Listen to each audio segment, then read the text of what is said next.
Hello, everyone. You are listening to another episode of The Real Podcasters. This is the show where, as ever, we talk all things movies, TV shows, video games, and a bunch of other things in no particular order. I'm decidedly more laid back this week because I'm absolutely knackered. So this is just going to be like very, very old school Real Podcasters where we're just going to be like, oh, really? Oh, okay. Oh, nice and slow. My name's Regan, as ever, and I'm joined once again by my critically panned co-host. It's Dan. Hello, everybody. I'm a little bit hyperactive, not going to lie, because I've just had numerous things to boost my energy levels up. By that, I mean, The exact opposite of half a bottle of Fanta, but, allow it. Oh. Hi, Regan. Yeah. Hi. How are you, Dan? How are you doing? I'm good. We're talking Assassin's Creed in this episode, if I'm not mistaken, so past week I've been... Yeah, you are completely mistaken. In reality, we are actually kicking off with our doctor. We're not. You're fine. No. No. Don't even joke about that, okay? Don't even joke. I kind of have to, though. I've been playing a mix of 3 Assassin's Creed games in preparation for this episode. All will be revealed when we get to our discussion. Of course, yes. But yes, as Dan has already spoiled, thanks, Dan. We really appreciate it. And, if the title of this episode and the thumbnail wasn't any indication, this week we are celebrating 15 years of the Assassin's Creed franchise. I'd like to say that we've both played a lot of these games. I have. As Dan has said, he's played 3. So we can kind of take a look back at the franchise, but mostly we're just going to be... It's not like with the Doctor Who ones where we're going to be going through every single game and dissecting it to absolute death. We can't really do that. So we're just going to be talking about our own personal history with the franchise, our favourite moments, favourite characters, just, that sort of thing in general. Maybe talk a little bit about like the future of the franchise, if there's anything to say. Mm-hmm. But yeah, so you can listen to that as ever. Timecodes in the description if you so care. But as ever, we're going to kick things off with Dan dissecting something this week in, well, Dan Dissects. Dan. Get the old bit of paper ready. Your old bit of paper? Well, I mean, this thing's been sitting behind my computer for like a week, so... Disgusting, honestly. But yes, this episode's Dan Dissects is horror comedies. I recently watched Beetlejuice again. Oh, yes. So I was like, maybe I'll just talk about horror comedies for once. Because I don't really think we've really talked about horror comedies before. I wouldn't say so. Or very, very briefly, if that. Yeah. But yeah, recent rewatch of Beetlejuice from 1988 by Tim Burton. Mad to think that Michael Keaton is the star of the show and he's just absolutely nuts in this film. And then you go to something like brilliant. Batman, it's what a change. Yeah, it's down to Beetlejuice that Batman was even a thing, because if Beetlejuice bombed, Burton wouldn't have been able to do Batman, which I thought, why are you connecting that to Beetlejuice of all things? Because it's the exact opposite of Batman. You just say Batman's name 3 times and he comes to you. That's... I can picture that as a thing, for sure. Well, that's why he has in the bat ears, so you can listen out for people calling him 3 times. Batman. Batman. Batman. Man-Bat. Man-Bat. Oh, God, no. Hey, we all like a bit of Man-Bat. We do. Yeah, it's a really fun film. It's super daft. I love every aspect of this film. I even like the little Easter egg of the... it isn't that long since I watched it, but again, it's my goldfish-style memory kicking in here. The 2 main characters in the film, when they're in the attic and they're working on the little model of the town, and the red car is in the pond, it's a foreshadow of what actually happens. I'm like, oh, I see what you did there. Oh yeah. Oh. Yeah. So the car on the bridge is a little foreshadow to what actually happens. Obviously, the car falls in the lake and they die. So I was like, oh, I see what you did there. I see what you did there. Next up is another film that I've quite recently watched, a couple of months ago. This is Scary Movie from 2000. Right, okay, sake. First and foremost, right, this film is absolutely shit, okay? I mean, I wouldn't go that far, even if it's a bit pointless with its own existence, where it's a parody of the... A parody. of a parody, basically. Yeah. Like, I really like the parody side of it, especially involving Scream. Like, there are certain parts of that because I love Scream as a film, even the franchise.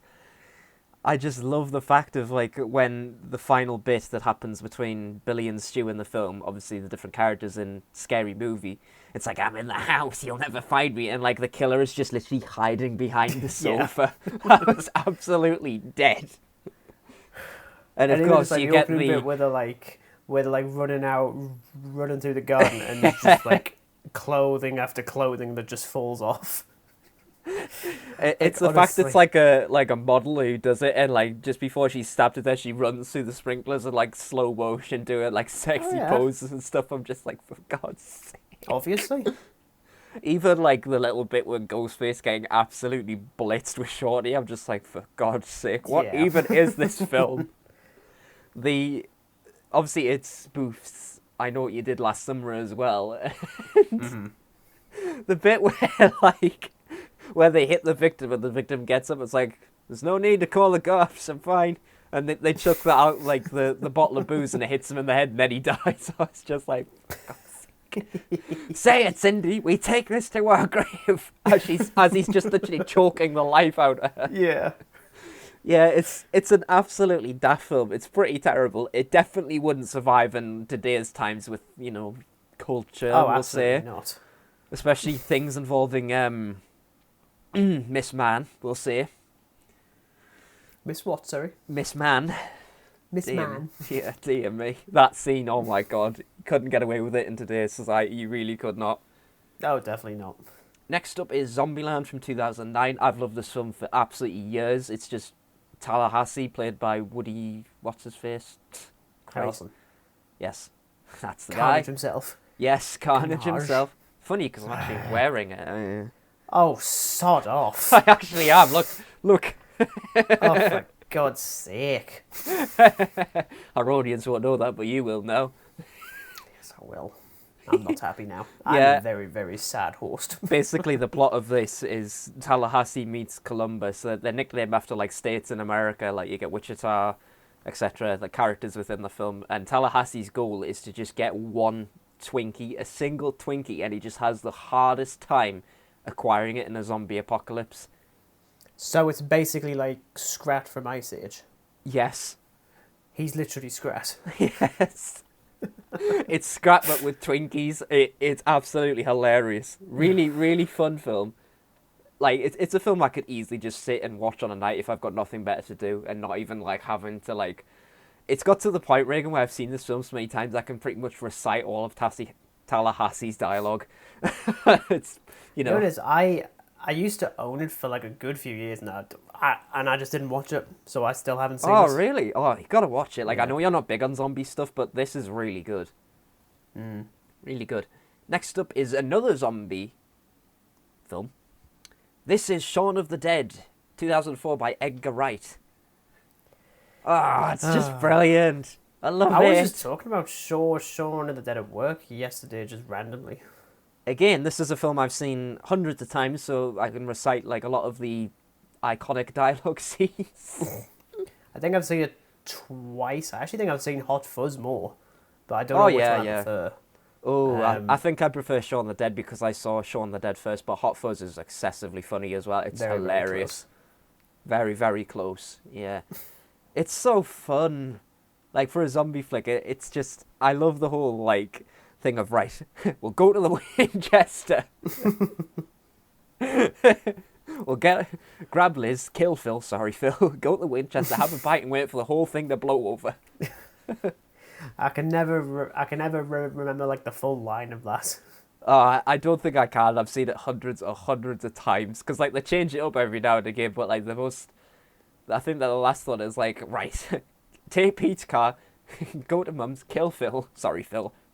Get Liz, go to the Winchester, grab a pint and wait for the whole thing to blow over. Isn't it Bill Nye as well that's Phil? It is, isn't it?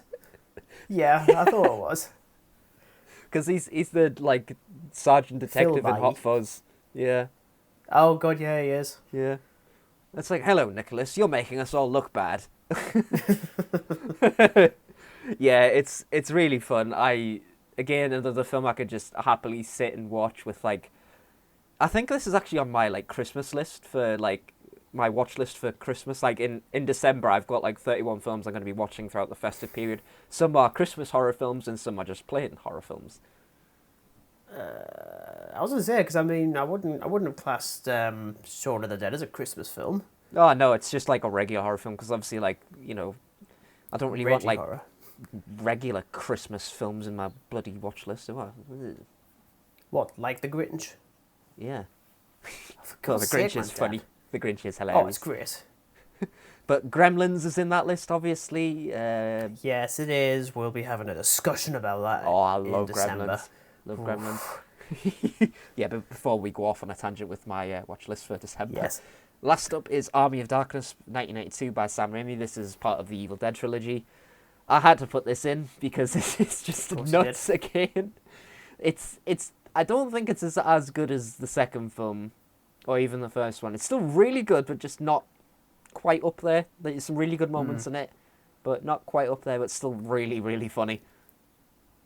So yeah, really good watch. I still haven't finished the first one yet. I will. I promise I will. Heresy. I've had no time this week. Absolute heresy. Ah, but you've had bloody time to indulge in Hellraiser 3 though, haven't you? That was more of a technicality more than anything else because I had to. Whereas Evil Dead, I don't have to just yet. Look, I'll say Evil Dead, right, as a trilogy, right? Like once you finish the first one, you go like, right, I've got to just watch Evil Dead 2 now. Mm-hmm. Like it can be like 12 o'clock at night, and you'd be like, yeah, I got to watch it. Sorry, Sarah. I couldn't do that. I would just fall asleep immediately. As I've been known to do a few times. That is my Dan Dissects for this week. You've had several. I'm going to talk about one. I'm also going to talk about a horror film, but it's by no means a comedy. Alright. This one I know is on your watch list.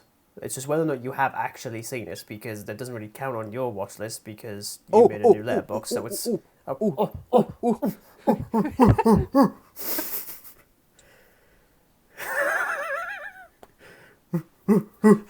Thoughts! And Dan has died. Now, welcome to Regan Dissects. Dan. For fuck's sake. Right, as I was saying before, you started just doing monkey impressions, for God's sake. Is that Brightburn? It is Brightburn. Yeah, I haven't seen it. It's on my watch list. Yeah, it should be. I mean, granted, the letterbox rating for Brightburn is quite low.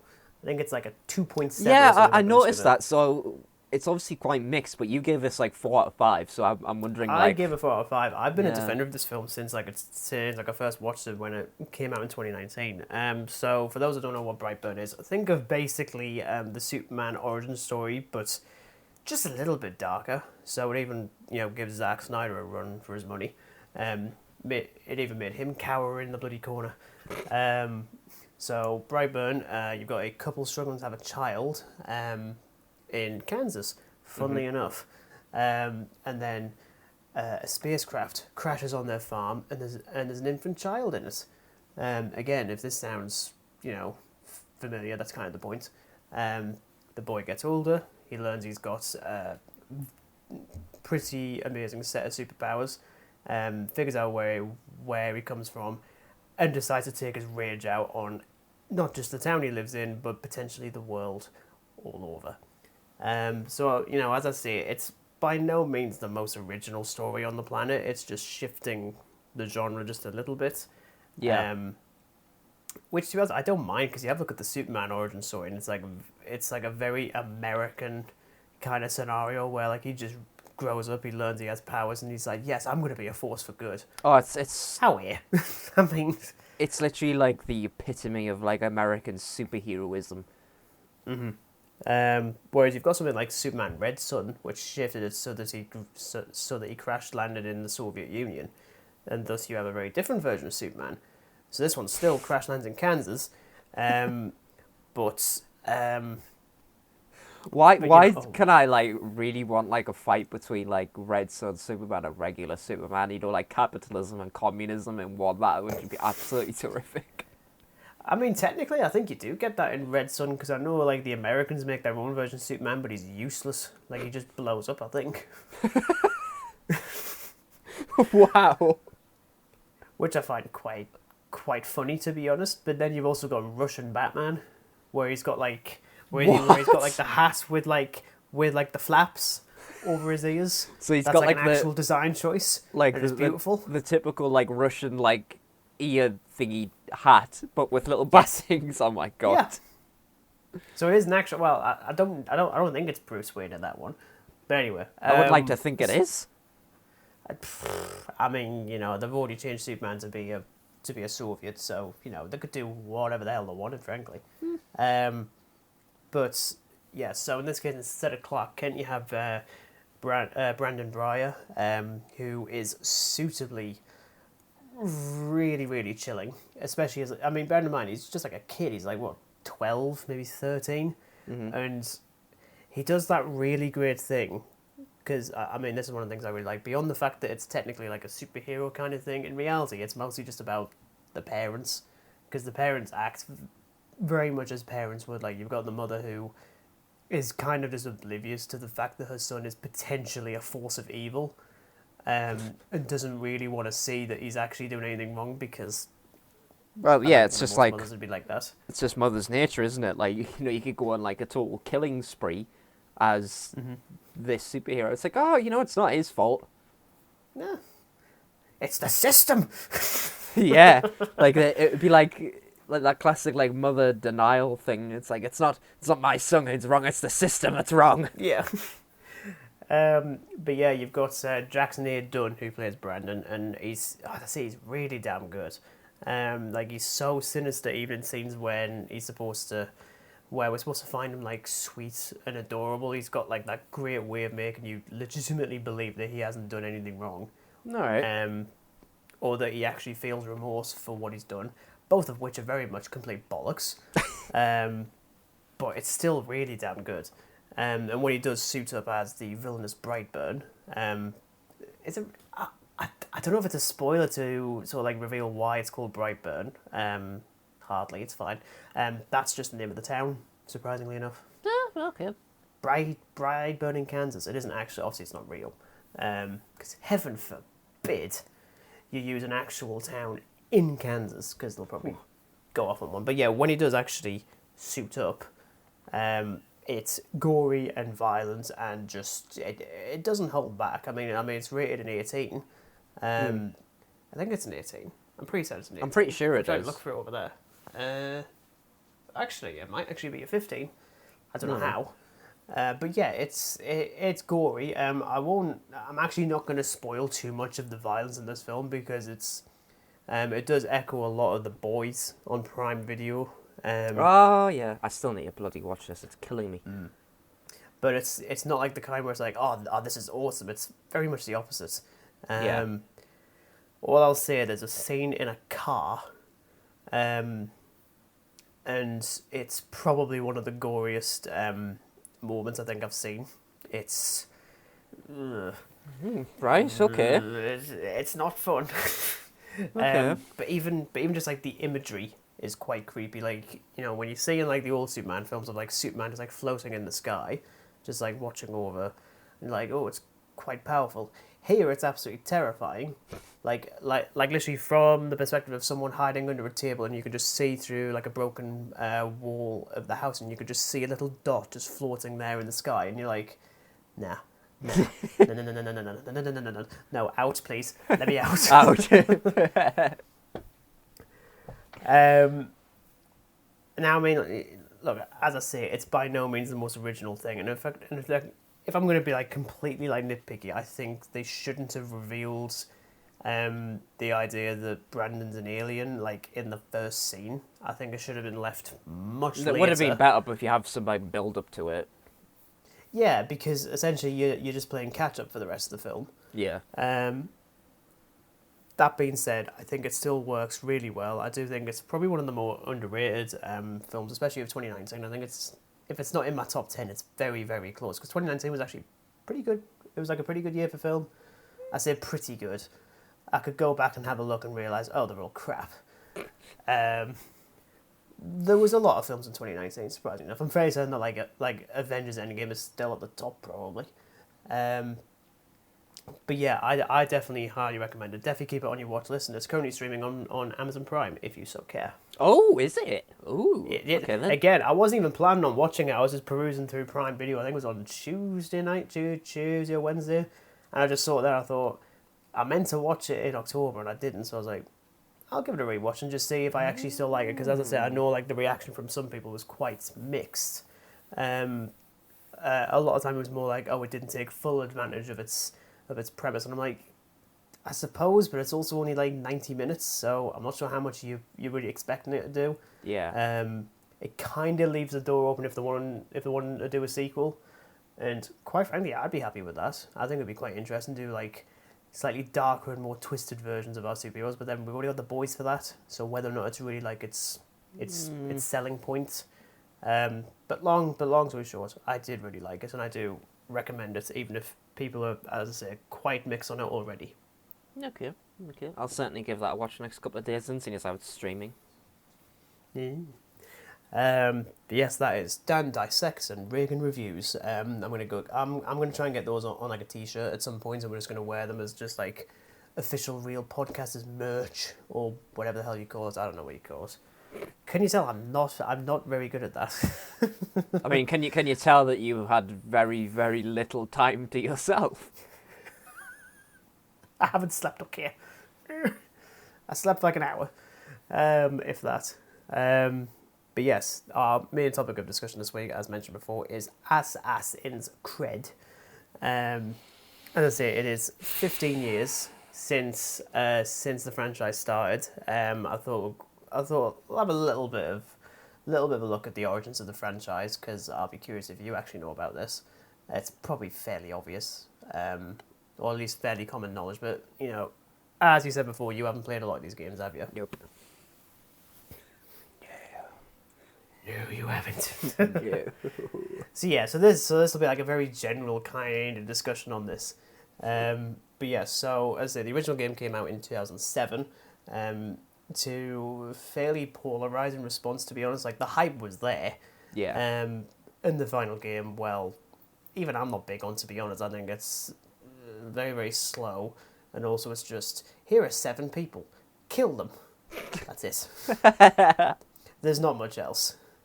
Oh, and you've also got a lead character who's supposed to be from the Middle East, and he speaks very, very good American, surprisingly enough. Oh, wow. Yeah.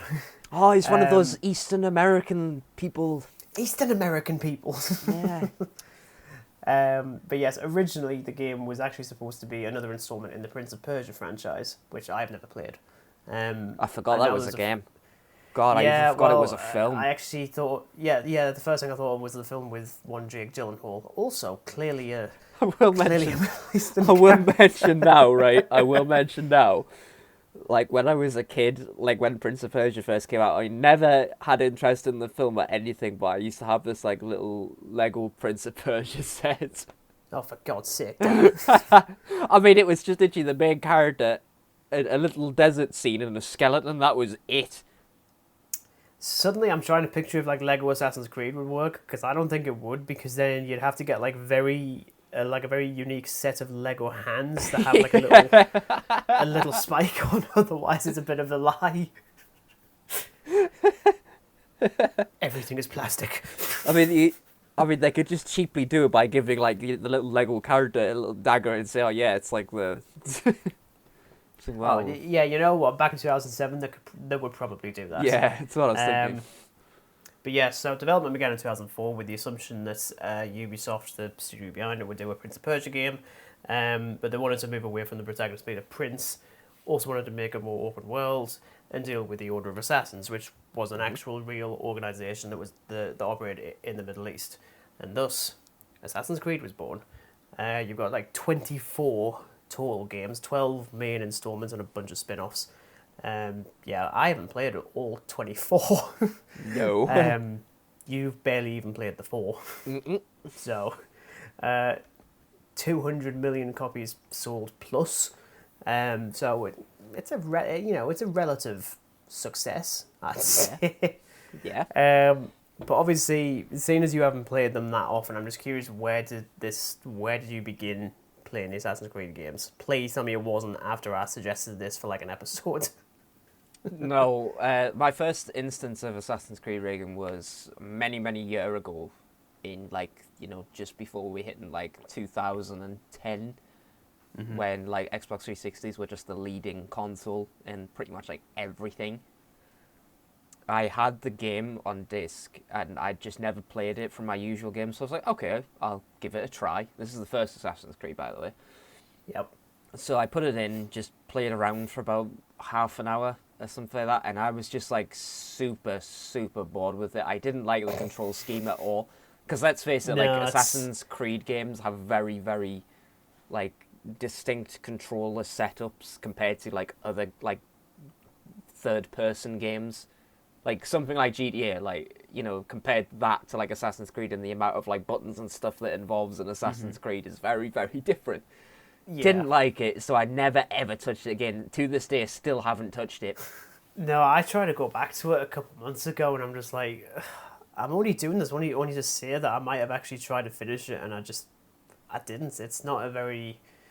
It's a very archaic game, I think, especially if you compare it to something like Halo, where you play the original Halo and it still works so well in 2022. Whereas even Assassin's Creed games from even like 5 or 6 years ago, they don't play nearly as well, mostly because of the massive gameplay shift between Syndicate and Origins. Yeah. For me, this whole thing for me began with Assassin's Creed 4. I think it was sometime in 2014. I borrowed the game off a friend of mine because I'd seen bits and bobs of it. My stepbrother had Assassin's Creed 3, which I didn't really play either. But quite frankly, borrowing Assassin's Creed 4, I struggled to stop playing it, frankly. It was so immersive and fun. And there just wasn't any other game out there quite like it. Plus, I was a big fan of Pirates of the Caribbean at the time. So naturally, I was like, this is the Pirates of the Caribbean game that we never got.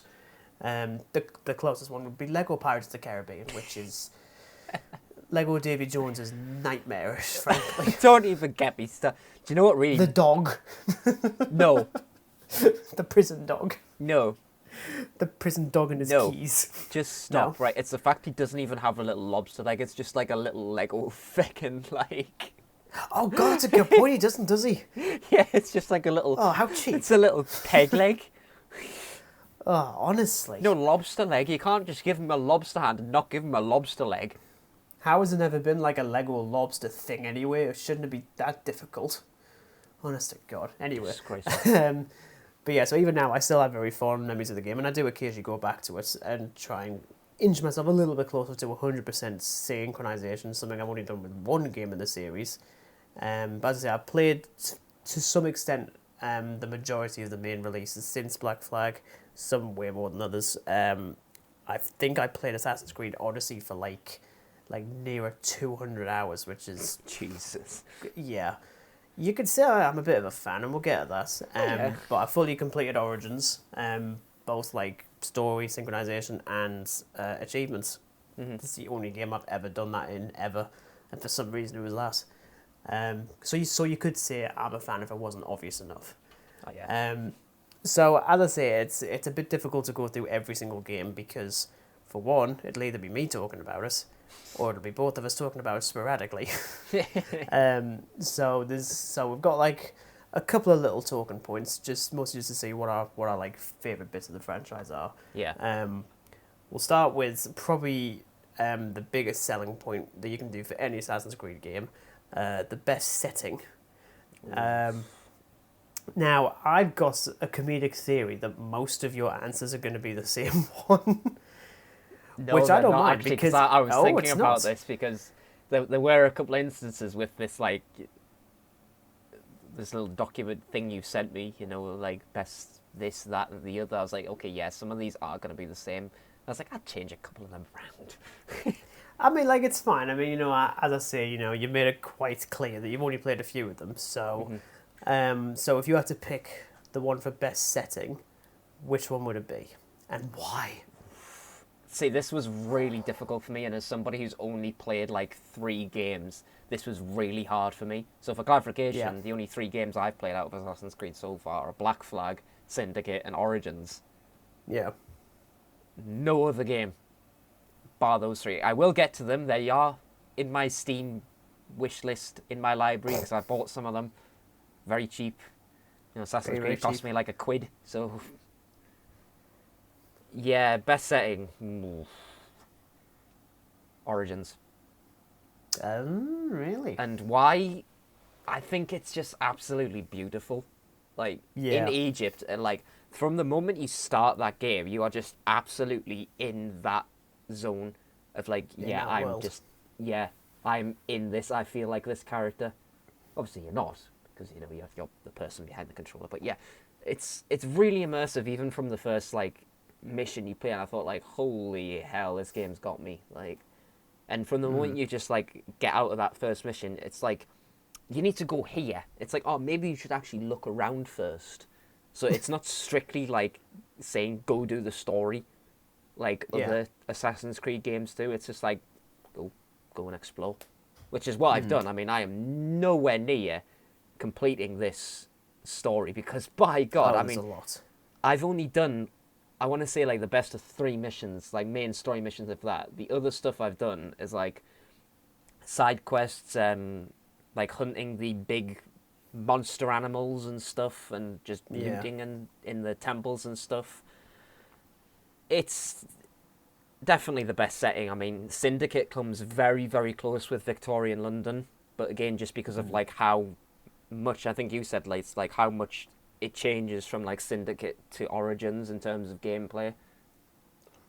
Yeah, I mean, I'm actually going to be in agreement with you on this one. I also think that Origins is the best game. I think that actually means quite a lot coming from you, considering you've only played it a little bit. It's funny that, isn't it? Like, you'd think it's like, I would have had to, like, play this game for, like, 200 plus hours to say that, but it shows what kind of a game it is if I can just say, yeah, it's, like, automatically the best setting, and I haven't played a lot of it. So again, it shows, like, what kind of game it is. I mean, it was very, very close. Surprised. I mean, again, most of these answers for me are actually kind of the same games, which, as I say, for some, like, die-hard Assassin's Creed fans, is absolutely going to be heresy in places. But again, I didn't grow up playing the game. I mean, I started playing in 2014, so I'm on, like, the tail end of that kind of era before I moved on to Origins and the more RPG kind of aspects of the franchise, which very polarizing for a lot of people. I know I didn't really say too much in terms of, like, my history with it, but I was pretty much in the same boat with you, Regan. I started with 4 and just couldn't put it down because, as you say, at the time of, like, 2013, there really wasn't a lot of games like that. I mean, like, yeah, we had GTA 5, but, like, you know, you just needed a break from GTA 5. Like, for God's sake. And we really do need a break from GTA 5 because we've already spoken about it, and I'm not doing that again. You can sod that. But no, I mean, here's the thing. I'm a sucker for ancient Egypt. I've mentioned that in an episode before. So immediately seeing the way it's been crafted with such love and attention to detail is nothing short of astounding. It's absolutely gorgeous, especially on. I mean, I don't know how it plays on a PC. I'm assuming really well. But I've set it to, like, near ultra graphics with it, so. Oh yeah, because I mean, I've got the Xbox Series S, because I haven't got the budget for an X or the space. But playing that in, like, 120 frames per second is absolutely, like, you cannot go back to even, like, 30 or 60. It's absolutely impeccable. But even, like, noticing the stuff that I remembered from like studying stuff about in ancient Egypt in school, like, of course you've got, like, the pyramids, but you've got, like, the Library of Alexandria, you've got the lighthouse that was, like, one of the wonders of the ancient world, and now it's just a relic of the past. Even playing it 5 years on, it's still something really, really special. It feels like such a lived-in world. Oh yeah. There's always something to do. Even after I've completed it, I'm like, I'm just gonna go and wander over here and just see what happens. Usually, I'm killed by a hippo, because those bloody things. Don't even get me started on some of those bloody creatures in that game. Film? Oh, it could be. But yeah, I think it's just easy to just get lost and immersed in It Assassin's is Creed like, Origins. as I say, like from the first moment and that mission being done, like I just went out and explored it. Like the attention to detail in like the temples and stuff like that is absolutely marvelous. Like it just looks and feels so Egyptian. Like I'm Yeah. like, yeah, this doesn't feel like any other Assassin's Creed game so far. This is just absolutely stunning. Oh yeah, it was absolutely the breath of fresh air that franchise needed, and as I say, it still works 5 years on. Best protagonist though, that's going to be potentially even more difficult because I think, especially Yeah. for me, as someone who's been playing a lot of these games, a lot of them kind of just blend together. Like some Yeah. of them are just like, oh, they're out with vengeance. Woo! Woo! It's like spooky, spooky, spooky. But again, with you, you've only played a few. I think I know which one you're going to go for. All right, who am I gonna go for? You're obviously going to go for the actor Chris Hemsworth, the pirate. No. No. No. Okay. No. Obviously, it's what's his name from Syndicate? I've forgotten his name. Well, it's two in Syndicate because they're twins. This is Jacob Fry and Evie Fry. Okay. I'd say this because it actually feels different compared to a lot of the older games. Like, Oh wait, hang on a second. So you're actually oh wow, you are actually going with them. oh yeah. So that's the hot take you're talking about. Jesus. Well, What? no.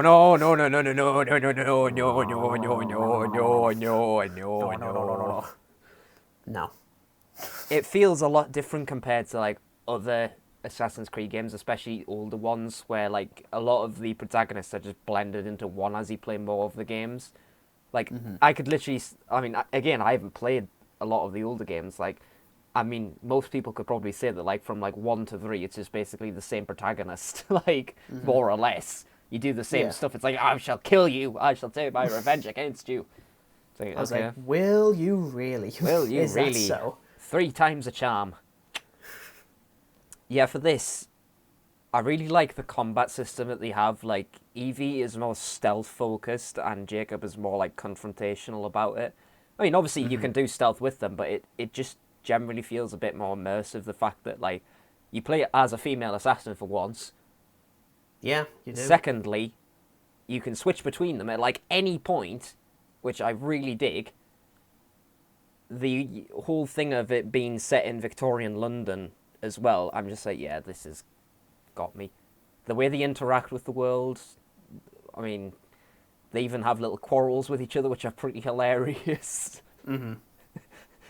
First and foremost, jumping on little rowboats with people on them. I mean, apparently in Yeah. Assassin's Creed Syndicate, rowboats aren't big enough for 2 people, so the person standing on the boat just jumps into the water and So drowns. it's basically like with Titanic then, which we're not we're not going to Because it's literally like you're on the River Thames, right? You're on the River Thames, and I really dig the way that they constructed this because it's just boats going like it's a really busy All the like time. the Victorian era, like it's beautiful. And there's just like rowboats and stuff, and it's like they're pretty big size, and the game is just almost trying to fool you by saying like the boat clearly isn't big enough for 2 people, but it really is. So there's no need for this poor innocent NPC to just drown himself. There's plenty of room, for God's sake. But yeah, I really dig the combat system in this between the protagonists. A lot smoother, we'll say, compared to the other games, and there's going to be a hard take on this shortly. Oh no. I'm really, really worried now. Yeah, I mean, I do actually quite like the Fry twins, especially Evie. I think like of the two, she's the one I prefer. I actually ended up playing more as her than Jacob, despite the fact that the majority of the time you are playing as Jacob just by default. Yeah. Which even that in and of itself is a bit of a controversial history behind the idea of Ubisoft wanting to use female protagonists and others being like, we're not going to do that. As like an example, you've got Bayek and Aya in Origins. Yeah. Originally, it was either going to be the same as Syndicate, where you could play as both of them, or just Aya. And they were like, no, absolutely not. Couldn't do that. And I'm like, really? Yeah. Like, there's nothing like, and it was the same with Odyssey as well. It's the reason you have got either Alexios or Cassandra, because Cassandra is the canon protagonist for that story. You got like the expanded media. You've got even in Valhalla, where they do a pretty ballsy idea of crossing over Valhalla and Odyssey by having Cassandra appear, which is a bit of a major spoiler for Odyssey if you obviously haven't played it.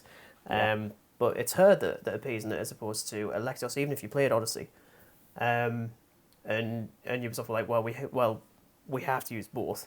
And they kind of do a similar thing with Valhalla as well with Eivor, where again canonically, it's a female protagonist, but you've got actually three options. You can either play as female entirely, male entirely, or the game version. Yeah. Where you again it's petty. It is It's like, I mean, petty. for Syndicate, right? I mean, I've played a lot more Syndicate than I have of Origins because I'm just feel like doing Syndicate first. As I say, like Origins is a really slow game because it's just letting you go out and explore. So I'm wanting to take full advantage of that rather than just jump straight into the story, as I've mentioned with other games on this podcast. I play as Evie more than Jacob by far, and again, it's just because like you're actually a female protagonist this time around. Like I'm sick of playing as a male protagonist in Assassin's Creed games. I'd rather just be the female. Again, I switch to Jacob when I feel like I don't really want to do the whole stealth thing. I just want to go in, cookery blazing, and just slice up people. I also love the cane sword that Evie has as well. Like her combat movement with it, it's absolutely fantastic. It's brutal as hell. I love it. Oh, definitely. Like, my God, does she go to town on those poor blighters? Well, I mean, wouldn't we all? Yeah. But yeah, so I mean, like the fact I'm getting like a bit like ranty on that is because my favorite protagonist is actually Cassandra in Assassin's Creed Odyssey. For me, it was mostly just more for like the emotional investment more than anything else. Because as I say, all of them kind of blend together, and she's also like out for like revenge and stuff, but it's far more personal. Yeah. Because this is like the first I mean, Origins kind of delves into the idea of RPG kind of elements. Odyssey is all in with that. Yeah. With like dialogue options and other like customization options and stuff like that. To the point that there's multiple endings. There's different certain characters All right, that might survive to the end. Some of them might not. It's when you start out, there's a lot, and I'll get at this more when I talk about this game again in a little bit. Spoilers. But just for me, Cassandra is just the far more interesting protagonist, especially between her and Alexios. Even just down to the performance. Performance for Alexios is so over the top and like just ridiculous, whereas hers is a little bit more contained, subtle, I think. Yeah.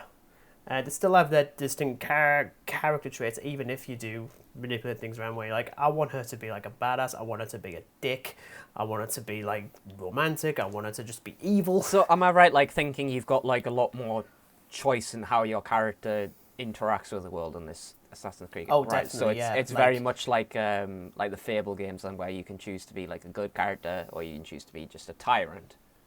Oh yeah, it's kind of like an honor system, but you can even like become romantically involved with like NPC characters, one of which is like a major point of one of the DLCs, which I really liked. And again, really emotional, like you really do feel for it. As I say, she seeks out vengeance like any other protagonist, but she also knows how to have fun. Like she's bubbly and approachable. And major props to, and I'm sorry because I'm absolutely going to butcher your name, but major props to Milisanthi Mahout. Now do you know how I feel when I'm trying to pronounce names? Like, it is just so bad. Yeah, I always feel really embarrassed when I can't do it, but genuinely, the actress who voices Cassandra, and also, I believe she also does the motion capture as well. Oh, nice. Absolutely incredible. So beyond Bayek and Origins, I haven't felt as emotionally invested in the protagonist's journey than with Cassandra.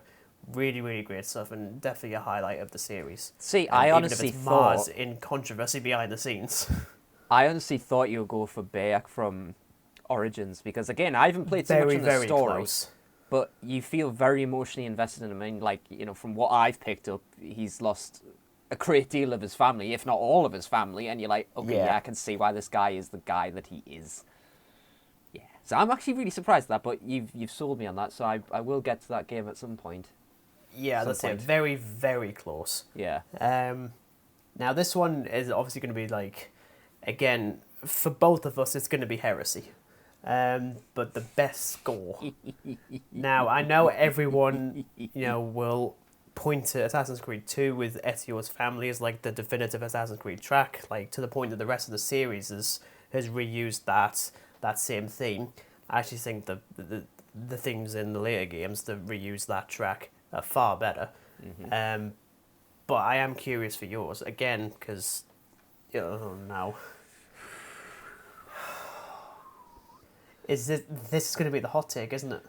Oh no, the hot take is coming in the next section. Bugger. Because I'll have a bit more to talk about that. But yeah, best score for this. This is really difficult. A lot of these are really difficult. Originally, it was going to be Black Flag. Yeah, I figured it was going to be. And then when I started playing Syndicate again, I just forgot like how great the score is for Syndicate. That is not the hot take. Jesus, I'm terrified. Well, I already know by default what the hell the next one's going to be, but my God. I think it just suits the whole Victorian setting of it. It feels quite Victorian, even the little hilarious musical numbers. It just feels Victorian, It does. It's not saying that Assassin's Creed 4 score is absolute hot, scurvy garbage. It's really not. It's great, but I just happen to like Syndicate a little bit better because it feels a little bit more there with the setting, whereas Black Flag, I'm like, okay. But yeah, I mean, it was in class as a hot take. Okay, yeah, I suppose you could say it's a hot take. Yes, the hot take is that I actually prefer the Syndicate score over Black Flag. That's one of, hold on, 3, 4, 6 hot takes. Jesus. Yeah, but again, it probably would have been very different if I'd played as so much more of Origins, because again, I haven't listened to a lot of the score by Origins, but it's great. It really God. Is. Oh, you got to look actually this. Syndicate. The composer for Origins did the score for Prayer. Yes. Which I love that. That's such a good.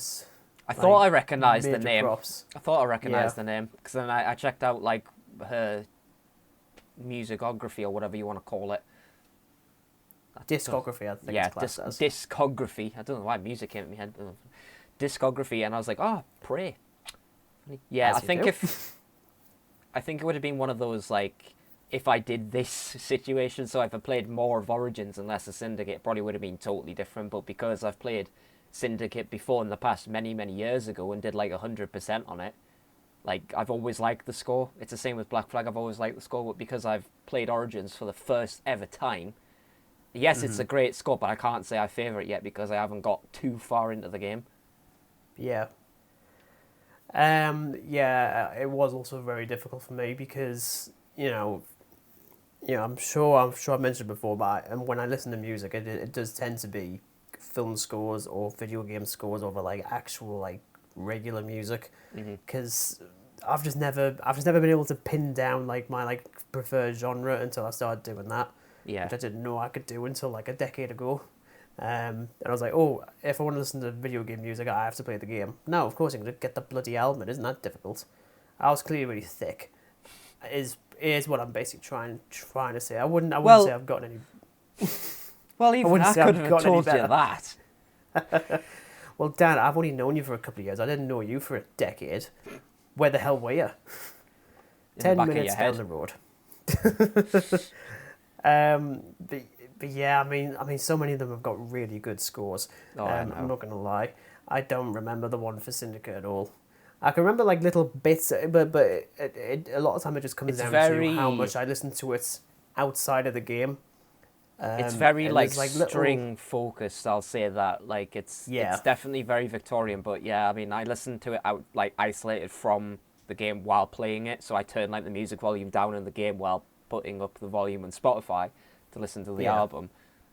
And yeah, it's very string central with a lot of brass and just quite Victorian ambience added into it. So I can see why some people wouldn't really remember too much from it, because it does sound quite the same in some tracks, but I really like it still.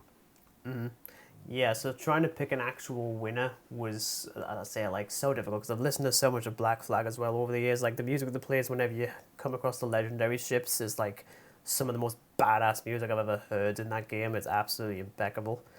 And I know you love those sequences so much. Stop flipping off. Honestly, Dan. Fuck those ships, seriously.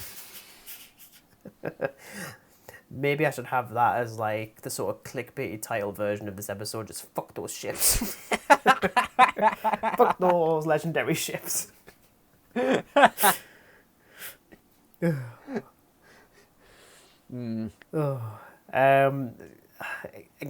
I mean, even now, I've got, like, the answer on my script. I'm still looking at it thinking, is it actually the winner? I don't know. I'll keep it as, like, a tie between Origins and Odyssey. Odyssey was the surprise one, because, you know, I love the Origins ones. Like, that's so perfect for the setting. It's the same, you know, it's the same kind of reason we use with Syndicate, because Syndicate fits the Victorian setting so well. Yeah. And the one for Origins fits it so well for Egypt.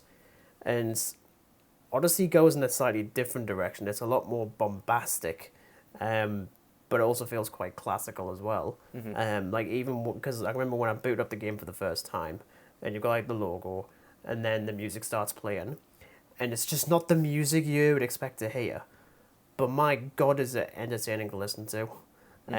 Like, especially when you're just, like, roaming around and you reach, like, a new town, and then there's, like, some background music that starts playing. Even that is so damn good. Like, it really is.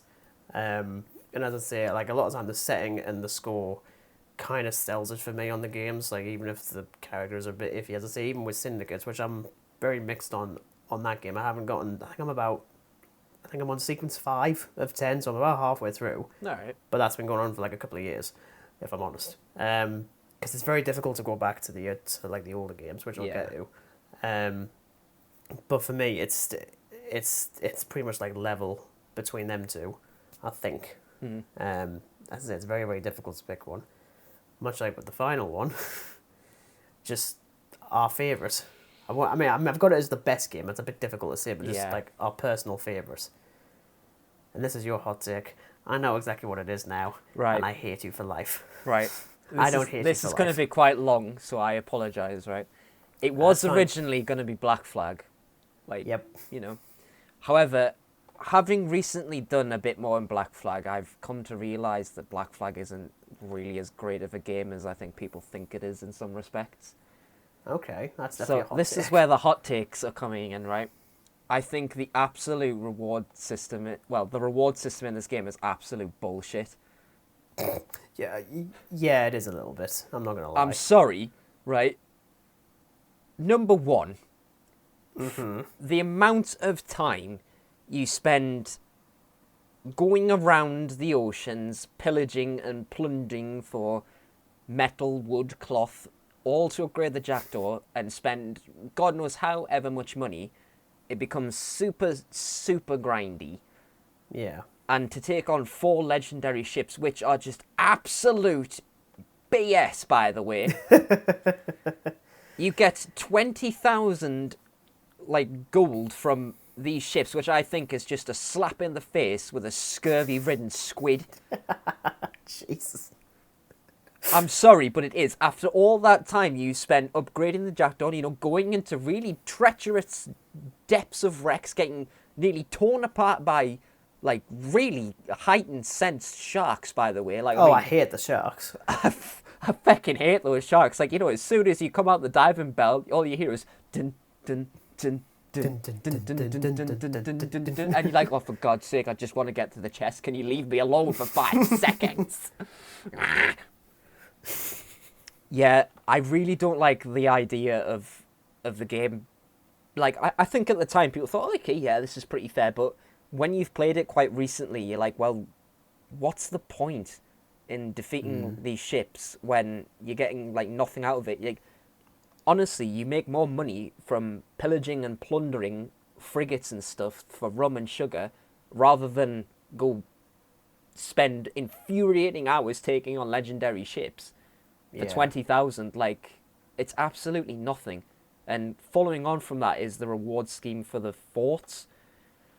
Right. Oh, yeah. I don't buy for 1 second that there's like when when you blow up all the defenses, right, and Kenway jumps aboard land and goes into the fort. I don't buy for 1 second that there's only one way into a fort that you've just blown to smithereens. Yeah, it's a bit iffy, isn't it? And like you spend like all this time like cutting all the enemies and stuff, and you just earn a fort, and then you've got to do more missions for more rewards with the naval contracts. I'm just like, right, so I've just spent like however much on my cannon upgrade to get like nothing in terms of money, and to make money I've now got to do some contracts for the Navy. Great. Clever. I like it. I also think the parkour is really ropey at times. Oh, yeah. Especially when you're doing things involving like ship takeovers. Like the amount of times I've accidentally fell to my death trying to cut down like the flags on the manor walls and stuff. I hate that. I really hate that. And it's not even like my controller's knacked or anything like that. My controller is in perfect nick. It is the parkour mechanics. Like, yeah. Because Kenway just decides that he's just going to have like a sudden rush of adrenaline and just whew off the thing. I'm like, I want to go for a swim. But like it's the fact Edward. like the prime example of this, and this is a game where it's coming at the hot take, right? Like I was really sick of just pillaging like brigs and stuff like that because you really get nothing out of them. Like it's the frigates and the man of wars that have the best loot on them, obviously, because they're bigger ships. And again, the grinding part of you've got to just like go into diving and getting all these like elite plans and stuff, spending absolutely thousands in gold to go take on one ship and still get absolutely obliterated by it because you don't have enough hull. And then when something as bullshit happens as Kenway having an adrenaline rush while trying to like get the last incy-wincy thing before that ship is yours, and he just decides to freaking jump off the thing. I'm just like, oh, for God's sake. I'm sorry, but I think the shanties are just blatantly so fucking annoying. I love the shanties. I hate them. I love them so much. I had to go into settings and turn it off. What? I hate them. Oh, Howie! I absolutely hate them. But you gotta love the fact that like the guys who did the score for this got to the point where they released like the complete edition of the score has all the background music, but then also included the shanties. I hate them. I absolutely hate them. I hate them. I do. They're like animals. As soon as they, because when I first started playing, because I played this game before, obviously, like I played for countless hours when I first got introduced to Assassin's Creed. So I was used to hearing the shanties then. Upon recent playthrough, I'm like, yeah, these things are getting turned off. I'm sick of hearing Lola. I'm sick of it. I kind of, you know what it is? I can never remember each one by name. But I don't find them nearly as annoying as you do. But then there's a lot of things in this game that you find more annoying than me. But I can totally see, to be honest. Yeah. We haven't even gotten to what you actually consider to be your favourite yet. Yeah.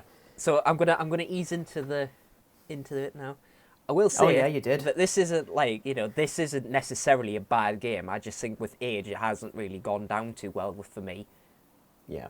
Like compare it to something like Origins and Syndicate, it's a lot smoother. Whereas this is pretty clunky in some respects. This isn't really hot takes, I'm sure most people think this, I really despise the abstract agent thing, where you're basically kicked out of being a pirate, and you go around wandering around an office with your little tablet hacking into other computers. It just takes away, like, precious time in the game for me. I'm like, I don't get I mean, like, the modern day stuff in all of them are a bit... Like, with Syndicate, it's not too bad, but for 4, it's so time-consuming because you can't run anywhere. You've just got to, like, sit with your controller bored out of your skull, listening to some stupid woman go on about bloody, like, oh, pirates, and this is, we want the Templars, blah, blah, blah, blah. And just like, I just want to go back to being Kenway, please. I'm in the middle of something. Please. Please. Like, one of the worst times it happens is, like, when you start doing Blackbeard's side of the story, and just before, like, you can go fight this man of war that Blackbeard's targeted, you get kicked out of it. I'm like, are you serious right now? Have you got to be kidding me? I just want to be a pirate. Is it too much to ask? Apparently it is. Apparently now, so. That is my hot takes for 4. Look, 4 is in no way a bad game. It's a really good game. There's just parts of it I don't like. And unfortunately, it's those 6 things that I really don't like. Those 6 things. Yeah. It really weighs the game down. The game down? Yeah. It really weighs it down for me. That being said, it's a favourite to go to when I'm absolutely bored out my skull. There's nothing like just going around pillaging ships. Yeah. Especially, like, it's so satisfying. And maybe this is just because I'm a bit... Of all those times when I've been a poor brig with very little upgrades and a man of war just decides to start bullying me because I'm in his territory. Bullying you. It is like, I'm sorry, I just want to go pillage a warehouse and there's like a man of war guarding the whole thing. And then like he just sends his mortars out and then like I get hit by 2 mortars and like half my health's gone. And I can't even fire a chain shot at him because he just laughs. It just bounces off him and he just laughs at me. Of course he does. So then it's really satisfying when you're fully upgraded and you can just charge into that thing with the elite ram and like half of his health is gone. I'm just like, oh, I'm going to have fun sinking you. I'm going to enjoy this. Honestly, I just become Batman when I take on Man of Wars. Clearly. I did forget to mention the last hot take. Well, it's not really a hot take again. It's pretty generic. I think the Kenway's fleet thing is absolutely pointless. It was only... I quite liked it only because I was really trying hard to get that... I think it's the officer's outfit. It's either the officer's or whichever one is like the British red one. Oh yeah, the British officer outfit. Yeah. Something like that. Yeah, but that's about it really, and I still haven't got it. Like it just seems so pointless. Like I believe it's part of a mission. Like you capture a couple of schooners as part of the mission, and you send them to the fleet, and then you do a mission, and you get like 50 gold out of it, and it's like the game just never instructs you to do it again. Mm-hmm. So it's just like, well, what is the absolute point? You just get gems. Yeah, because I mean, that's it. Yeah, because I mean, unless you're like a completionist, there's not really a reason to go back to that. Like, I mean, I don't intend to go back to it unless like there's something that I need to do for it, because it just feels absolutely pointless. And in the end game, when you're able to take on Man of Wars, you just send them all to your fleet. So like little schooners and that, thinking they're gonna take you on, is just an absolute no-no. Like, no. No. Like, it's got to the point where I do, like, the easy ones, and, like, the ship comes back from, like, whatever trip it does, and it doesn't even need repairing. Yeah. It's so, like that. Now my rant is over about that. Again, that was a hell of a rant. I can't stress enough, I like Assassin's Creed 4. I just don't like certain things about it over time. Mm-hmm. So now, my favourite one. I got to say Origins. Oh, phew. Oh, thank God. Your heart has been palpitating during this whole thing, hasn't it? 7 minutes, man. 7 minutes of me ranting about 7 or 8 Assassin's Creed minutes. 4. I'm like, if you say Syndicate, I'm actually going to cry. Again, having not played a lot of it, it shows what kind of a game it is if I can just favourite it straight away by not playing that definitely means a lot. Of it. Like, it's so immersive, man. Like, just, again, doing a first mission, and I mean, after that first mission was done, Regan, I think I did like a couple more. I mean, like literally talking hours ago here. Yeah. A couple more. And then most of it has just been like side quests and stuff, because I'm just like, I just want to go out and explore. And there's no like restriction on it either. Like the parkour is absolutely wonderful. There's very little you can't actually do with it. When the little bits being that, like, you know, it is actually sensible. It's like you can't really climb up like a steep-faced mountain. Let's be real. Well, I don't know. You probably could. Well, I mean, you know. A little bit. The guy's got bigger problems than mountains at the minute. Quite literally. He really does. He's really got a problem with killing people. Oh, my God. That is not a problem. Yeah, the problem I ran into, I think this is why it might be my favourite, is because it's also pretty scary at times. Yes, it is. Hippos. There was a side quest I was doing involving, like, retrieving somebody's husband. And for some reason, he drunkenly, like, awakens in, like, this pillar in the middle of, like a lake. And he's just surrounded by crocodiles. I'm like, okay, well, I'm on, like, a little boat. I'm not really going to be harmed by them. So as I'm talking to him, like, all these alligators start surrounding him. I'm like, oh, God, I don't like this one bit. Oh, dear. So get on the boat, and then they start freaking attacking the boat. No. Safe to say, I did whatever I did in the boat to just go fast. I just... The exploring of temples and stuff, and the use of, like, actually having to use, like, a torch to light up the way and stuff, I really love that. The detail in the temples is absolutely lovely. It's beautiful. It's just a great, great game. I'm even to the point now where I've just went straight to the pyramids of Giza because I just want to see. Of course you do. I just want to see them. But it's absolutely terrific. I really like the gore upgrade as well, but that's just me as a person. I'm sorry, right? But that game is freaking brutal, dude. Oh, it is. It's very, very brutal. Like, I like the whole thing of you're not just confined to basic gear. You can actually, like, find better loot and stuff.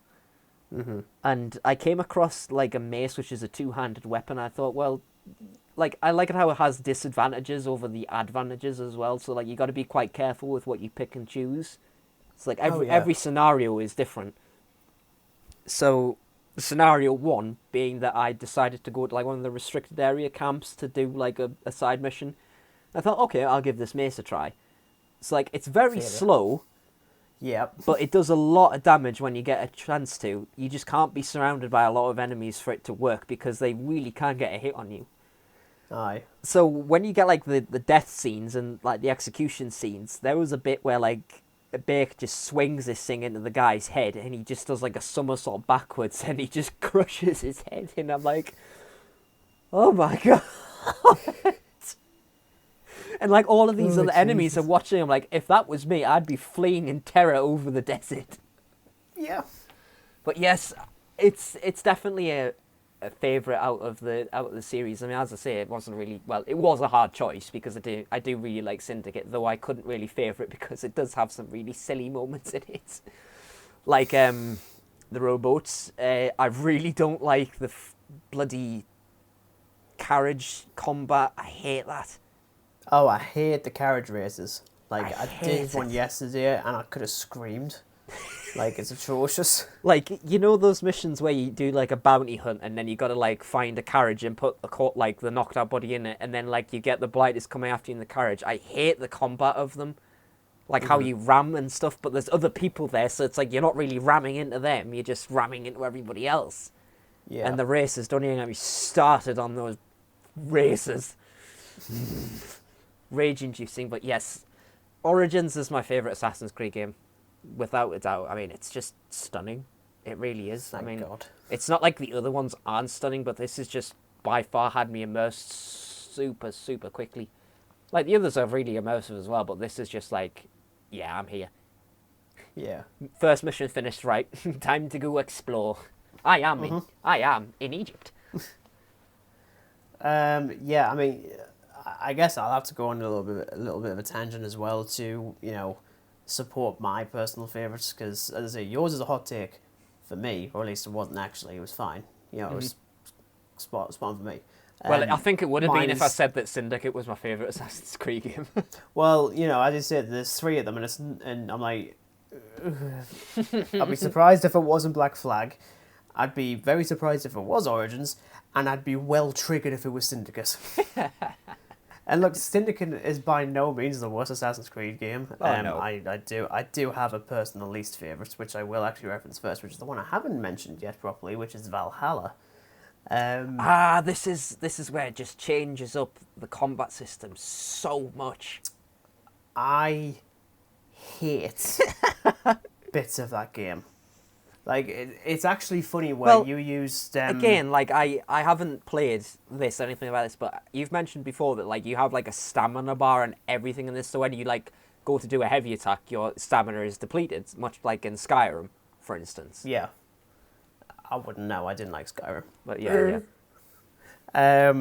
But a lot of it is just like nitpicky stuff with Valhalla, but it's the nitpicky things that they do that just boil it over to the point where it's not a fun game to play. Like, it's interesting when you said with Origins, you wanted to immediately start exploring, Yeah. rather than focusing on the main story. I tend to go from the other perspective, where it's like if I'm more interested in going elsewhere because the story isn't hooking me, I tend to put that more as a negative. It varies. So with Valhalla, as soon as I had the training wheels taken off my legs, I immediately went up to try and visit York, or Jorvik in this case, because it's relatively in like northern England. I'm like, I need to see this. I really need to see this. But it was the fact that I was more interested in doing that, frankly. It's also incredibly buggy, even to this day. I have enjoyed doing the the crossover stuff with Odyssey and Valhalla. That's actually been the most fun because it brings back a character that I actually like, as Eivor is bland as paper, like really, really, really bland. Bland as paper. I just don't care. I really don't. And I know you don't like the sea shanties and Black Flag. The songs that they sing in Valhalla is even worse. The only funny bit that comes out of it is the fact that now my girlfriend occasionally makes a joke of what Eivor says whenever you get onto your longship and then you select the button to make him sing, and she's like, "Sing my ravens," and you're like, "Don't do this. Do not do this to me." Not now. But no, I mean, the whole stamina thing came about because of that Immortals Phoenix Rising, which is actually a pretty fun game and exists purely because of a bug from Odyssey, where it just started making characters look like giant versions of Cyclops, and like, we could turn that into a game, and I'm like, yeah, go on, then, why not? But that brought in the stamina thing, and I was like, no, the fact that I can't fully climb a mountain because I'll just fall off. Yeah. It's like more realistic. I mean, surely though, like, I'm assuming like there is a skill that like allows you to have more stamina. Then, like, surely you can improve your stamina. Yeah, it's not like you can't do anything. But even when I've upgraded about as much as I can, because it brings in like this weird. I mean, it's a bit. You basically got like a skill tree thing. It's like, it's the thing that most games do now. But it's weird where in Origins and Odyssey you can see all the potential ones. With Valhalla you don't. So you see a selection. Then until you actually pledge like a skill thing to it, then it opens up the others. And I'm like, the fact that I can't see what the hell I'm going to unlock like a couple of bits later is a bit backwards. Yeah. For me personally, it just took so many steps back. And the reason I couldn't go with like my favorite game in the series for anything like Syndicate prior, definitely not Syndicate, is purely just down to how timeless those games feel. Because I do really like Black Flag a lot, I still do, but my god, is it difficult to play it now because of the leaps. I was gonna say, like, the leaps it takes. I mean, Origin's control scheme is very different. Like, when you go back, because obviously I've been switching between like all three, so say if I'm playing Origins for a couple of hours and then I go back, I'm always pressing like Y to take somebody down. I'm like, this is wrong. This is wrong. No, it is. I mean, it's not even like the control scheme in the older games is difficult, because it's not. It's extremely simple, and that's the problem. Like, it's why I referenced Halo before, because the control scheme has evolved as the games have gone on. But even playing it like in the original scheme works absolutely fine. Works absolutely spot on. Whereas these games don't feel nearly as timeless. So when I say that my personal favorite one, again, sorry for the die-hard Assassin's Creed fans out there, is Assassin's Creed Odyssey, which is it is. I mean, there wasn't much competition beyond this and with Origins, which again I completed that entirely. Like that is 100% done. I've still got a huge chunk of stuff to do with bloody Odyssey, and again, 200 plus hours on that damn thing.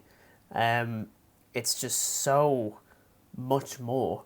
Now, bearing in mind, I mean, if I'm going to go into nitpicky stuff with what I don't like with Odyssey, when you first play it for the first time, it is going to be incredibly overwhelming. It's going to feel like there's a hell of a lot, because there's a massive amount of things you can do. To be honest, I mean, as we've mentioned, like, me playing only 3 games, like, you compare something like Black Flag and Syndicate, like, it each takes a little step forward. Like, Black Flag's map when you first play it is, like, really overwhelming, And then you get to Syndicate, and you've got, like, the whole of London, which is like, oh my god, there's so much to do here. And then you get to something Origins, where you've got the entirety of Egypt to explore. It's like, wow. And then you get, like, Odyssey, where you've just got even more. Oh, it's and more, much bigger. And as I say, there's so much there, but I actually quite like being a little bit overwhelmed with it, because I just feel like such like a small piece in such a massive game. Yeah. But as I say, nitpicks. Legendary animals.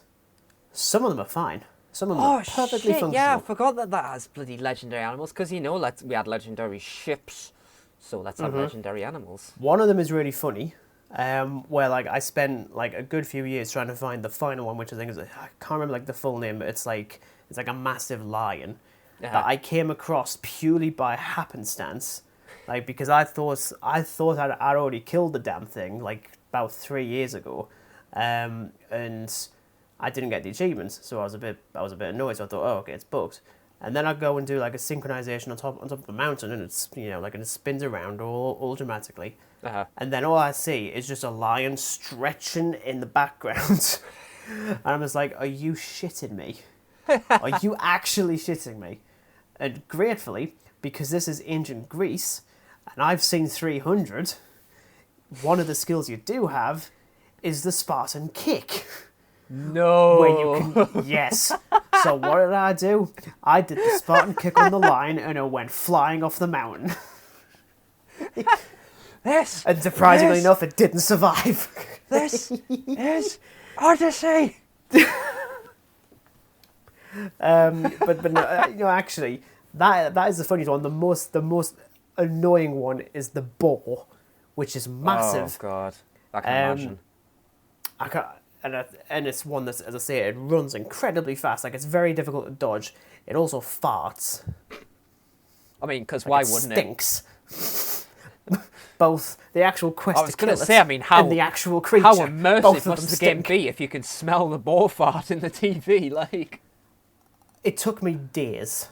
Like, literally, like I had to turn it off so many times. I'm like, oh, sod this entirely. Like, screw this. I'm just not going to finish the game now. I didn't mention it during my rant about Assassin's Creed 4, but seeing as how we're mentioning legendary animals and things, I'll quickly dive into about my opinion on the ships. Obviously, I mentioned the reward thing and the hot take.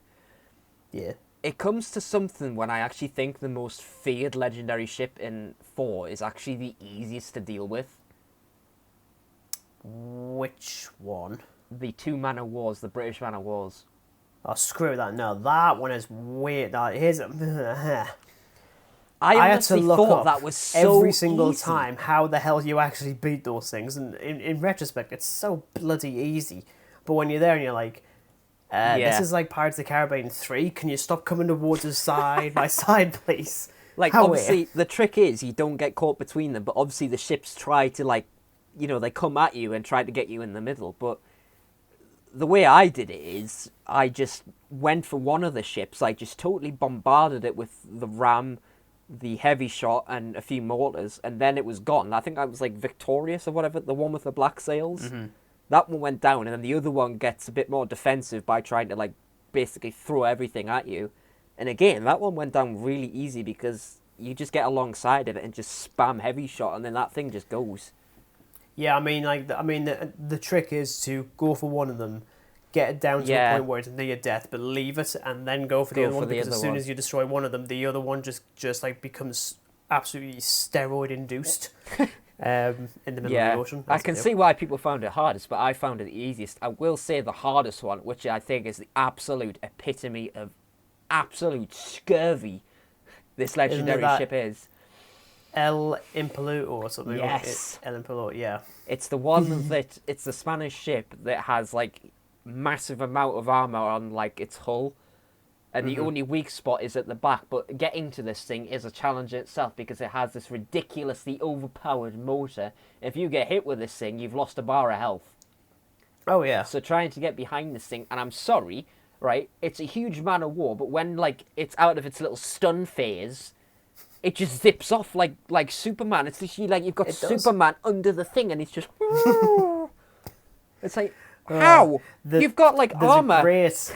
How? There's a great video on YouTube of someone who encountered a bug with it, where he's trying to catch it from behind, and then the ship turns, but rather it basically raises itself up as if it's a horse and just immediately spins around and slams into your ship and just destroys it immediately. And I'm just like, what kind of shit is this? What is this? I will say, I think the Spanish ships are actually harder than the British ones because they're so annoying. That makes sense, I would say. Like, you get in El Imputo, or whatever it's called, that really annoying one. You get the other one, which is equally as annoying because it just attempts to ram you in every shape, way, or form. Yeah. The British one is that, like, ghost ship one, which I thought was pretty easy. You've just got to not get cornered by the thing. Mm-hmm. Even though it is pretty terrifying in the fog and that, but, Yeah. But yes, continue with your legendary animals, seeing as how I've mentioned my legendary... Thank you. Shit. Thanks, Dan. I've not got much more to say on the board. Otherwise, I fucking hate it. Absolutely hate it. I can't believe, like, I just can imagine, like... I mean, I've heard of this particular legendary animal being, like, really annoying to get because it has absolutely ridiculous, like, charge attacks and stuff, like... Mm-hmm. People like try to block it, and then when they go to block it, it just rams into them anyway. It's like, great. Oh, it's ridiculous, honestly. I can't even remember how the hell I got it, to be honest, or like how the hell I beat it. It was it was a dark time. It was a dark time.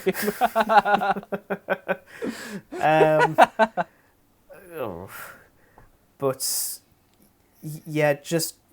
Again, it's similar to what I said with like Cassandra being a far more emotionally investing protagonist. Mm-hmm. And again, I don't want to spoil a lot of it because I think you said that you've got it. You just haven't played it yet, and it's free on Game Pass. It is in my wish list. I do have Assassin's Creed 1 to 2, like the older ones. Mm-hmm. I was gonna get the newer ones, but then like they just went off sale the day before, so I was like, oh, I'll just wait till they go on sale again because I don't really fancy paying like £45 for them. Well, I mean, to be honest, on the Xbox Game Store, they're on like the Black Friday sale. So I mean, Steam probably has something similar to that, so you might get lucky. To be honest, maybe, especially because I mean, like Odyssey's 4 years old, will be 5 years old next year. Yeah. If by that point you've played it enough, I might be tempted to talk about it. But, we got it. We got it. You've sold me on this. This is going to be my next Assassin's Creed game now. Oh, there you go. Then. I'm gonna have to absolutely sweat Syndicate just so I can move on to a different game. Yeah, I don't think I'll ever finish that one, frankly. But with Odyssey, as I say, it's just such an immersive game, and I was actually really surprised with it because I deliberately didn't bother with Odyssey when it was released because I didn't give a damn about ancient Greece. That's how much of a thing the setting alone is for me. Right. Whereas with Valhalla, I was sold immediately, not just on the Viking base, but also because we were in Northern England for a good chunk of it, which I thought, I'm there. I'm absolutely there. But with Odyssey, I was like, I'll wait. And then I got the Ultimate Edition because it was on sale. I think it was for like 30 quid back in beginning of 2020. Bargain. So I think it was literally just before the pandemic hit, and I thought, I'll give it a go. Yeah. I couldn't put the damn game down at all. I absolutely loved it. I poured so much time into that game. As I say, like, there's probably other games that I've poured far, far more hours into, but that's over like a much longer period. This is over just like a couple of years. Yeah. And I'll still go back to it every now and again. And I think everything that's revolutionized with Origins is refined in Odyssey. Like the looting system, I think is better. The clothing customization options are far better. Like rather than just having like one outfit, you can select like the helmet or like the hood. The legs and stuff like that. In many ways, there's a lot more loot that you can get. Like, there's a lot more. You've got, like, 3 different swords or arrows and stuff like that. You can add skills to virtually all of them. Yeah. The skill tree is a lot bigger. As I say, it's quite an overwhelming experience. but my God, is it rewarding if you've got the time for it. Oh, which I do. I mean, to be honest, if you can, try and get the complete edition, because the DLC stuff is incredible. I mean, for the games that I have, which are obviously for Syndicate and Origins, I think I have like the best editions for Syndicate and 4. I'm not sure which edition I have for Origins. I think it's just like Game of the Year. Yeah, I mean, the DLC stuff in Origins is quite interesting. Like, one of them delves more into the assassin side of things. Yeah. And, without spoiling anything, I mean, it's called Assassin's Creed Origins, so I think we know what's going to go on with that. But, interestingly enough, Odyssey is still technically a sequel, but it is actually a prequel. It's set a couple of 100 years prior. That one delves more into the Templars, or rather like the original version of them, which I find really, really fascinating, to be honest. One of the DLCs for that does delve into the idea of the assassins, which I guess one could argue, how the fuck does that work? Yeah. Yeah. It just does. Yeah. And one of them, and the other one, you gotta go to Elysium, which is basically the ancient Greek version of heaven. You can go to Hades, and you can go to Atlantis. Atlantis is nuts. Like, I know we've seen Aquaman. This is Atlantis before it sinks. So it's absolutely, it looks incredible. Like, I mean, the entire game looks absolutely incredible. Like, even to this day. There's a few little bugs here and there when it comes to people talking where, like, they're starting to talk, but the characters aren't doing anything. And then it'll cut to the next character, and they immediately start talking over, and I'm like, oh, Howie. Like, come on. I think that's an issue with like loads of games, though, to be honest. I couldn't really single it out because I've played games like that as well. I could do that. And I will. I just did. But yeah, just for like the enjoyment, but also the fact that this game will, it feels a lot better. Frankly, as I say, everything is far more refined, especially the parkour elements. Cassandra is far less of an idiot when moving around. There's still been the odd moment where I'm like, don't jump off the mountain. You've jumped off the mountain, you silly, silly, silly assassin.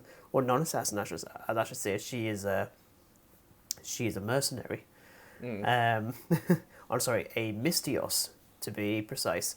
Also, if you don't start saying Malacca every few sentences, there's something wrong with you. because Malacca is such a great insult. For reference, it's literally just Greek for a certain swear word that's, for some reason, I'm not going to say it, even though I've said it constantly on this podcast, and you have in this episode a few times. Let's just say Malacca, these legendary ships. Malacca. Well, seriously though, Malacca, those legendary ships, I hate them. I know I will never, ever, ever, ever restart a game, so I have to ever do those ships again. Yeah, they can sink to the bottom of the sea, and quite frankly, I hope the remaining crew members on that ship get devoured by those really annoying sharks. No, luckily there's no. I don't think there's any legendary ships in. I mean, I forgot Odyssey. to ask, like, how many legendary animals are in Odyssey? 6, maybe 7, I think. Right, because there's 4 ships in. Yeah, there's 4 in Black Flag, so there's 6 in. Okay, yeah, that makes sense. Something like that, yeah. But I mean, as I say, it's a much bigger map, so naturally you need to add a few more. Oh yeah. And the way they delve into like ancient Greek mythology, I find really, really fascinating. Again, I'm keeping it vague, even though.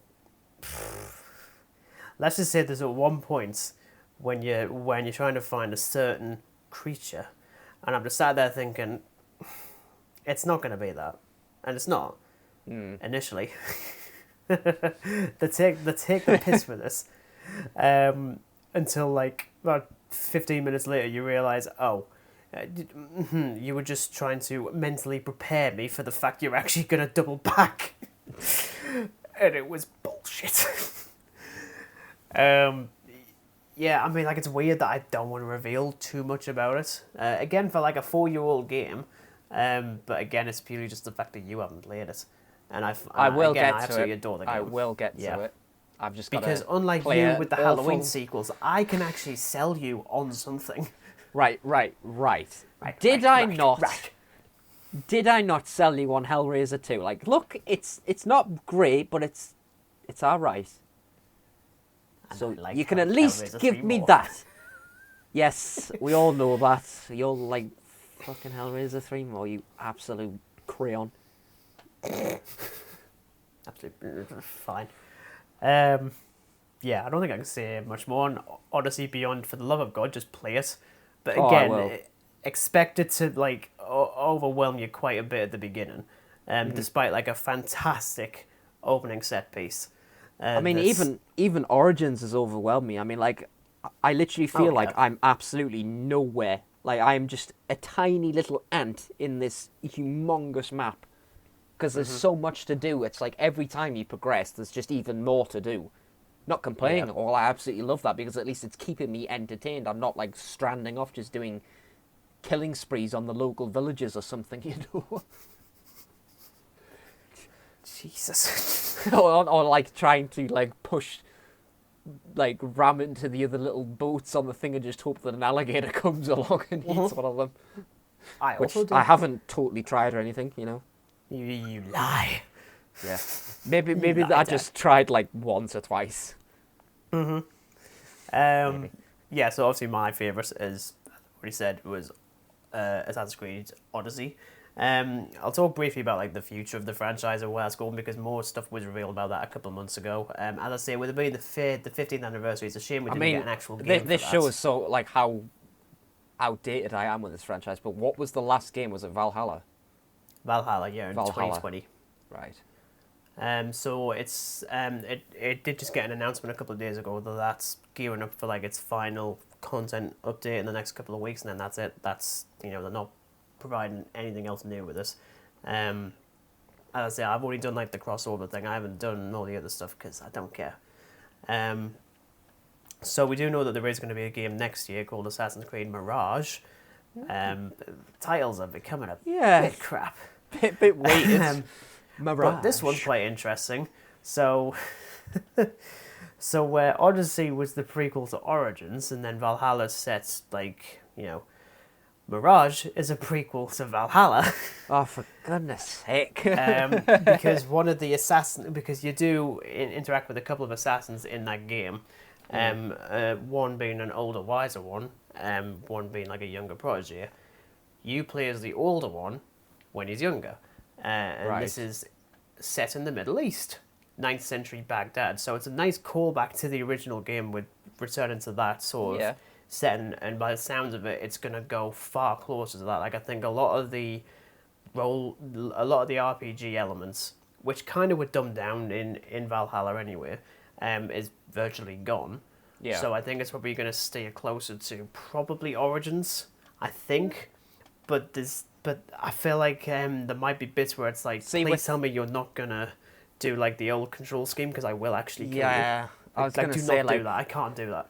if they're taking a lot from the original, like maybe they'll bring back like the original control scheme. I was just thinking, oh, please don't, please no, I can't deal with it.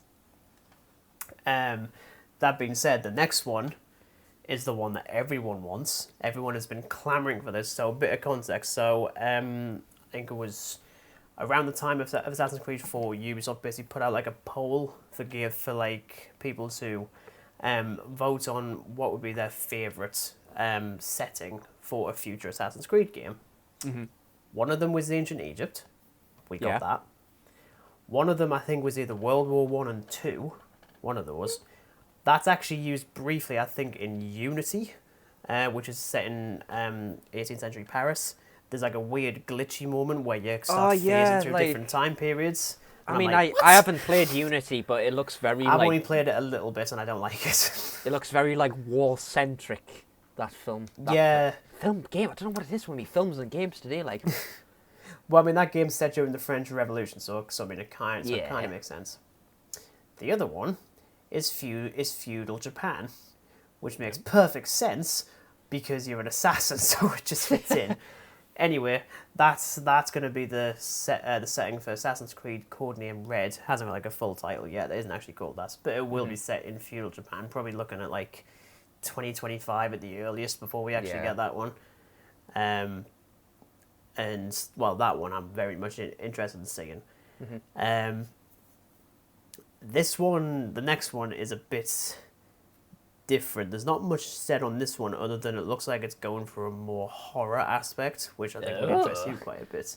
So it's got the codename Hex, and based on the elusive cover image of the Assassin's logo that's been obviously reworked to fit the setting, I'm getting like Salem Witch Trials kind of vibes, which I thought that could be quite fun. I'd quite like that. Some of them might actually be witches, and the other ones are just bollocks. Excellent. But I think the big one that was freaking people out a little bit. This is Assassin's Creed Infinity.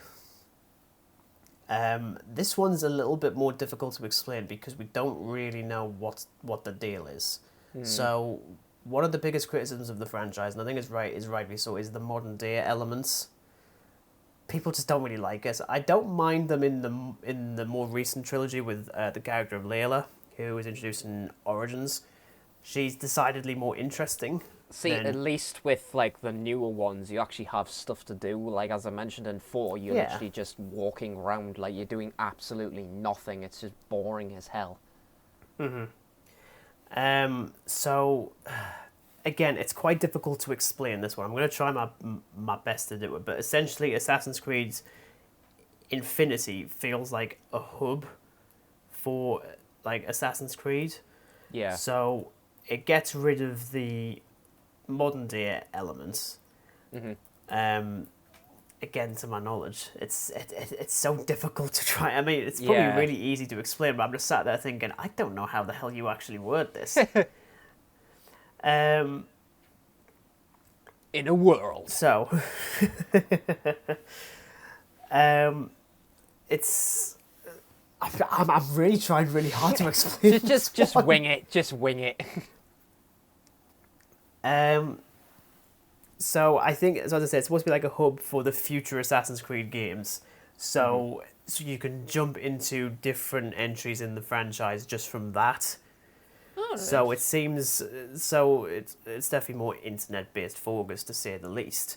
So it'd be very difficult to do that on a disc. I feel like it might be digital only. From the way you're describing it, it's kind of reminding me of a game I used to have on Xbox One. It was called Rare Replay, and it was basically like a load of like arcade games just made by this one publisher. So I wonder if they're going to do the same. Yeah. So I mean, again, very very difficult to word, and it probably sounds like a ramble to everyone else listening. But as I say, there's not much. The details that are on are so confusing. But it absolutely shows that they're trying really hard to push it in a different direction, which is interesting when you've got Assassin's Creed Mirage, which is basically just going back to, like the original game, and then after that it's like, we'll just go batshit, because why the hell not? In terms of the future, that's about it. I think it's like a mobile version at some point, but we don't care about mobile games, especially if they're like full of microtransactions and shit like that. We're looking at you, Fortnite. It's surprising if I don't play it. No. But yeah. Final thoughts on Assassin's Creed. Again, it's a bit difficult to do final thoughts, especially for you, because you've played some of them. Look, as a whole, right? Like, I wouldn't say I've played an Assassin's Creed game yet that I don't like. I mean, that will probably change with when I get to like some of the older entries, because I mean, like, I don't like the look of some of the older ones. They just look really like. I mean, as I briefly said with like 1, like I barely played it, like literally half an hour's worth, and I thought, I don't like this. Yeah. So I think it's like, look, it is a good game franchise. It's definitely something you can go back to very, very easily, especially with like games like Origins and Odyssey for you. Definitely Black Flag as well, because it's just a mindless, fun game. So I think I'm looking forward to like whatever else they bring out, but I've got some serious catching up to do. Like, my God. Yeah. No, I mean, I'm definitely of a similar opinion. I mean, it is quite difficult to go back to the older ones. I only do just to say that I have more than anything else, more than because I want to. That being said, I do own all the games. Like, I mean, not like all. I mean, all of them aren't installed, but I've got them all because I just went through a phase of like, oh, all these Assassin's Creed games are on sale. Yes, please. Do you know So I what think I'm I've got honestly pretty worried for? What's that?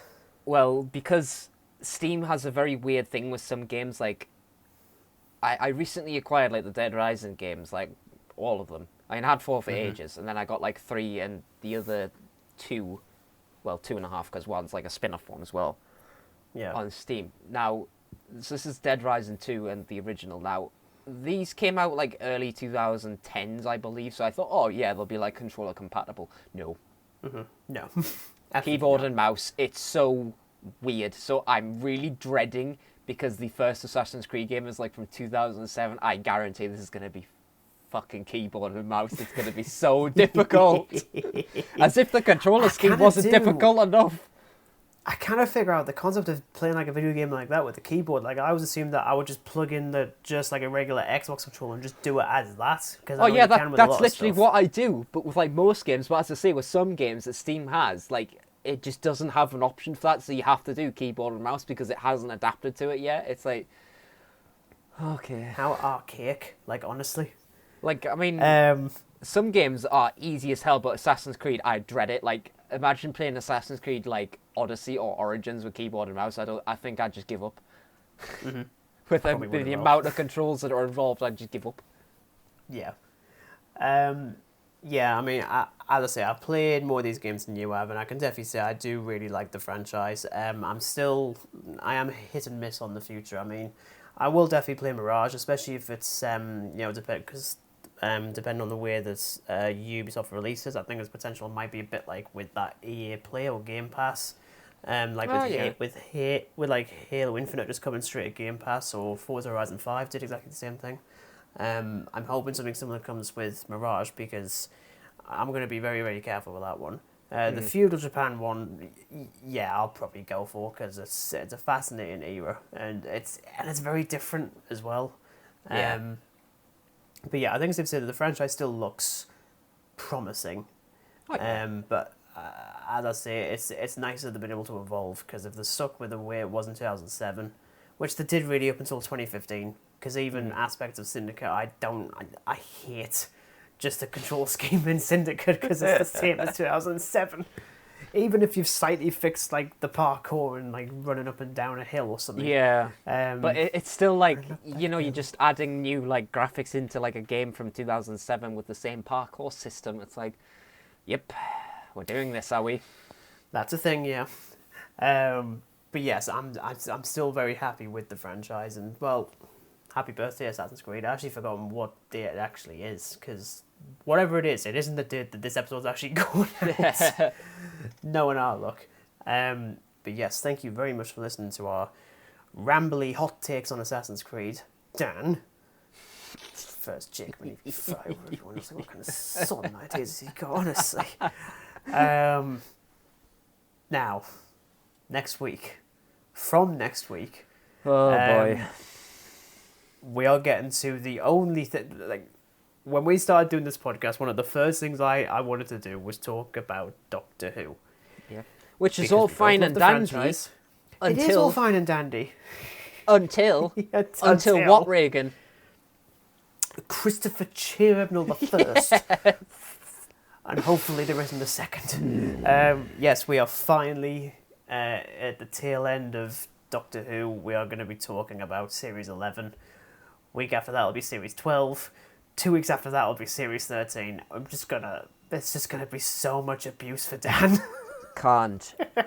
Fucking wait. No, you can't. Yeah, look, don't expect us to be very happy in those episodes, because we won't. Might be the briefest episode today. Hello everybody, this is The Real Podcaster. So Dan, what are your thoughts on the Chris Chibnall era? Regan, it's absolute shit. Thank you everybody for listening. We'll see you in next week's episode. I mean, look, that'll still be fun to talk about, I think. Not to reminisce, but just to see Dan just liquefy have a emotionally. have a mental breakdown. I've got Let's things to just say. that. I've got things to say. Yeah, you do. Let's just say that if it's not like it is at the end of Raiders of the Lost Ark with like the melting faces, and this is just from Series 11. Series 12 and 13 is just going to do everything else. I want to know. I want to know. But yes, you can look forward to that next week. Oh yeah. I'll lightly look forward to it next week. Dan won't look forward to it next week. But yes, we will see you next week. But until then, it's goodbye from Dan. Goodbye. I promise to play more Assassin's Creed games, audience, so I'll have more to talk about next time we do an Assassin's Creed episode. You bloody better. Yes, goodbye from Dan, and it's goodbye from me. Goodbye.